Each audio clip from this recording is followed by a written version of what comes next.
শুনেছো, বাইরের বানের জলের গতি যেভাবে বাড়ছে তাতে আমাদের ভাঙা ঘরে আর এক মুহূর্ত থাকা নিরাপদ নয়। হ্যাঁ সাবিত্রী, তুমি ঘরের সব জিনিসপত্র গুছিয়ে নাও। আমরা এখনই ওদিকের সরকারি আশ্রয় কেন্দ্রের দিকে রওনা হব। কিন্তু আমাদের এই সাধের ঘর বাড়ি হুট করে ছেলে ওরকম ভাবে কোথায় চলে যাব? নিজের মনের ভেতরটা কেমন লাগছে।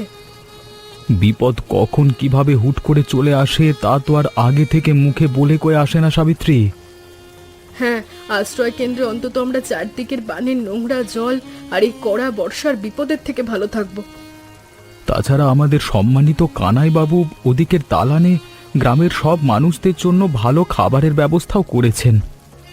তিনি ভালো মানুষ, তবে তুমি আর কথা না বাড়িয়ে ওদিকে চটের থলেটা শক্ত করে হাতে তুলে নাও।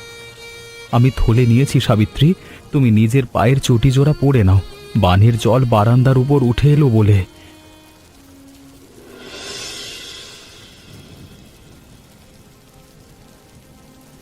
চান্দু, তুই আর এক মুহূর্ত দেরি না করে ওদিকের আশ্রয় কেন্দ্রের সব জিনিসপত্র আর ভালো খাবার জোগাড় কর।